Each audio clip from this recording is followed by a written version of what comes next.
right, so apparently Goroutines are useless for back-end development, which this seems strange. Okay, today I was listening to the podcast and one of the hosts said basically that Goroutines are useless for back-end development because we won't run multi-core systems when we deploy.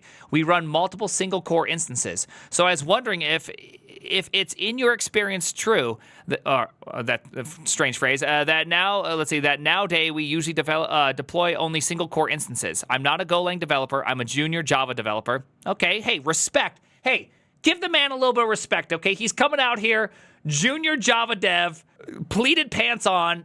Love and life, many respects for this. But I'm interested in learning Golang. Okay, so we could listen to this podcast here. Here, let's bring up this podcast because I want to be fair. Just make sure that the take is correct. Oh, and it's late. Okay. Whoa. Okay. So right now I'm going to first choose to have no sound because I felt like that was the best approach to start with. Go was invented to solve a problem that we immediately stopped having, in some regard. Not all of Go, but specifically its Go routine model, which is by the time they actually got Go routines stable and landed, working the way they were described in the original conference talk 5 years prior, they were useless because we don't run multi-core systems anymore. You deploy and it runs on multiple instances, multiple single core instances, where they're actually not even single core instances. They are one half of a hyperthread. Yeah, I completely agree with that, right? Like if you're using Kubernetes, you just scale up at the pod level, right? Rather than within your application.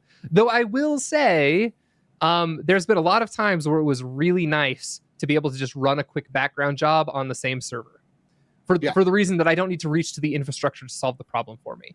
That doesn't mean you should never reach to the infrastructure. Sometimes like serverless stuff or Kubernetes are good for those things, but it is kind of nice to just be able to like, I'm just going to spawn a Go routine and do it here really quick. Yeah, but in general, like, okay. I see what is being said here. So how I take what is being said is that every request is effectively running on its own one half of a hyperthread. Is that correct? Is that what you're hearing? Is that every request effectively goes into its own like Go environment that's ran one time by itself? It's not some long-lived application that's getting thousands of requests. Instead, it's not that it's single core. It's not single core. That's not what we're saying. Single core, it is on its own single core. It's that each request is being its own standalone process. Is that what I'm hearing?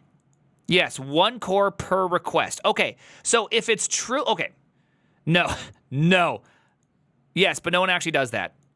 Sounds like serverless. No. Yes. Okay, so it sounds like it's one hyperthread. I just said one process, right? It could be one hyperthread, one core per request. Yesn't. Okay, so let me say it this way. I don't know how that would exactly work and how efficient that really would be. I don't think there's a startup time concern at all with Go or any of those things. But if Go, I'm not even sure how you'd write your server in such a way that it can be something, because you wouldn't want to set up your server every single time to do all this. But anyways, whatever. Let's just say that that's what's happening. Every request gets its own process in which it does its thing and then it's taken down. If that is the case, then I understand why you'd say Go routines offer nothing, because you'd only be adding overhead, right? Because you're literally going to do a request, process the request, get the results, put it in JSON, and that's it, right? So if you were running a single request through a singular process, I'm on your team with that one.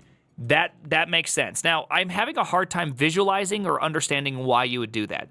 Perhaps I'm missing out on some really cool scaling technique that I'm very unaware of, and that's fair. I'm not like a huge infrastructure person, so I could totally... maybe there's something I'm missing. Hey, to be fair, maybe there are things I'm missing, but what about creating DB connections? I know, exactly. Like I said, there's a lot of questions I have that it doesn't make any sense to me what's being said. Right? What's being said doesn't make any sense. Now, I guess the next thing I could see happening is that every request is ran on its own green thread in which you just sit there and block, but that somehow doesn't make any sense to me. I'm having a hard time seeing that or understanding why that would be a good thing, because you would block many threads, or depending on how the async stuff is set up, there could be a lot of blocking. Like in my head, here's a good example. Here. Okay, that's a very good joke for my YouTube. Please don't look at that really great joke for my YouTube. Here, I'm just going to do it in TypeScript because it's honestly the easiest. Function, we'll go like this. AC function 1, right? And this thing, return a new promise, res, set timeout, and actually let's just call this thing wait and have an MS number come in, right? There we go. And then we'll just do res ms, right? Okay, this is great. So we could have function 1, async function 1, and it could literally just await console log. For those that don't understand why this is important, right? 1 start, just in case you didn't understand why this is important. Let's have this thing wait 1 second. Like you could imagine this is a, some sort of database, whatever call, right? Right, and we can yap that. And then you could have a 2, which does the exact same thing, which I don't know why I didn't just find and replace, but whatever. We're going to do that. And let's just say this thing is 2 seconds. And then we could have our async main, which is going to be, function. Let's go like this. We could have await 1 and await 2. Or, like, that would be like kind of, this is like more single-threaded, right? This is where you have none of them. Or you can do something that's more like promise.all, which allows you to do, well, this, right?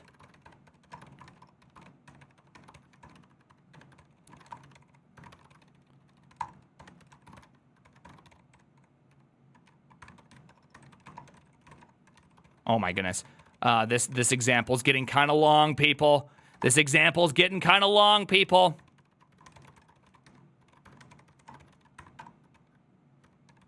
There we go.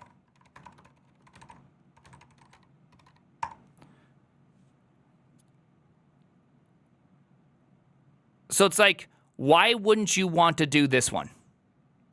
So even if I am running it on one thread, right? Even if I'm running on one single thread, I can still have multiple things out at the same time. You still get concurrency. So I don't understand. Yeah, I use Bun, by the way. I do my front ends in HTMX, and I run Bun for classic scripts. It's just like, to me, I purely don't get the argument, unless if it is the way he said at the beginning, which was, I would love to get Lane on here. If Lane was here, maybe he could kind of clarify what's being said here. But if this is just a JS on the server copium, is this? Nodes concurrency is not single thread. So it is. It is. It isn't. What you're saying is entirely too confusing to actually really resonate with or to kind of understand. They have a bunch of threads that do stuff. V8 spawns multiple threads to actually do things, right? There is a scavenger thread that scavenges garbage really easily and doesn't require a minor or major GC. There's network threads, there's things, but Node itself is single execution is what I like to say. I believe it's all on the same thread, but it's single execution. Node is just lib8 plus UV. Yeah. Agreed. If you had one language that could actually take advantage of multiple cores, could run for a long time without choking, and is actually faster, you could just do more stuff with more capable hardware. Yes, that's called Go. That's literally what Go is for, right? But either way, like, when I see this, I don't understand this take because I don't think it makes any sense, because even single-threaded, you want I/O to be in the background. You want I/O to run on a separate thread. You want I/O, the waiting, the whatever it's doing, whoever it's calling to, you want it to happen somewhere else, because why would you want to wait? So I genuinely cannot understand this take unless there's this one caveat, which is that it has to be single request, single process, but then you got the whole database thing. You got all these things, like, right, you have to establish a new TCP, handshake, HTTPS, whatever you're doing, ALPN, Alpine, whatever the hell you're doing your Alpine request, so that way you can do your efficient H2 request, but then you get none of the benefit of H2, right? Thank you, Primogen, for everything you do. Hey, appreciate that, Milk. And so I'm just personally confused by this. It does sound like this is a bit of what serverless does. I think that sounds correct. That sounds like serverless. I got an F. I'm getting some Fs. Let's go. Fs, getting some Fs. Let's go, Tina Turner. But other than that, I'm genuinely confused by this argument. So let's see if we got any comments. You can have a single core but many threads and processes. Yeah, you can have a single core but 2 logical cores, hyperthreading. Damn, got him. It's interesting to look at Nginx. It's single-threaded and implemented in C, yet it is used for routing ingress traffic into K8's clusters. It's also one of the quickest static file servers. Yeah. It's see, look at this. The whole point is just taking care of I/O. So that's the thing I'm confused about. Is there anyone that's saying no, that doesn't make sense? Let's see, a guy on a JavaScript-related podcast claiming that we run every system out there on a single core machines doesn't really surprise me. It's not a JavaScript-related podcast. This is actually. Or, well, maybe that is a JavaScript-related podcast, to be fair. This is top-end devs. I don't know top-end devs. Maybe this is a JavaScript podcast. Here's a better podcast for you. Go time and ship it. Oh, okay. Changelog. I like Changelog. But nonetheless, even this surprises me, right? Every JavaScript person knows in the world that you do async await to avoid blocking JavaScript. In fact, it's almost impossible. Like, to do a synchronous HTTP request, HTTP request, is actually like, you have to configure it to be sync, right? It's not trivial. So, I don't know. I genuinely don't understand this take, and I want everybody to know, please use Goroutines. Goroutines are one of the most incredible things ever created, and I'm going to tell you why they're actually better than JavaScript's await, async await. And it comes down to function coloring.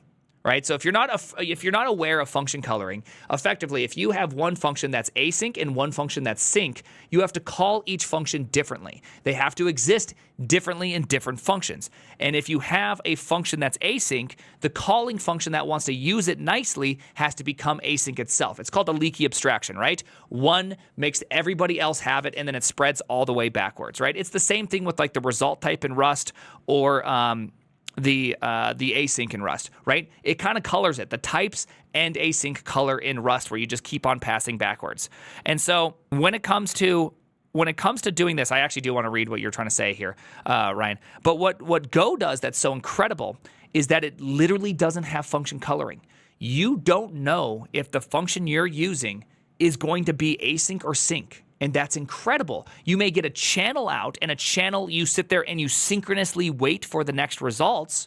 Like, that gives you the choice to do something with. And that's really incredible because it's a non-leaky abstraction. It's the only language I know, but I think Elixir also has this. I'm sure Ryan will correct me on this one, or Erlang.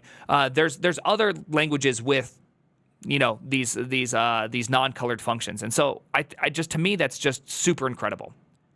In my opinion, that's bad. I don't think it's bad because you get a channel if it's async, if you need an asynchronous value. And so you synchronously listen for your asynchronous values. And if you need that on a different thread, you put that on a different thread. It literally gives you the fullest control with none of the annoying parts of colored functions. It's genuinely one of the best things I've ever seen as far as a concurrency model goes. And I genuinely love it. I think it's truly the best way to do it. Change my mind. Change my mind. The name's the cancel agent.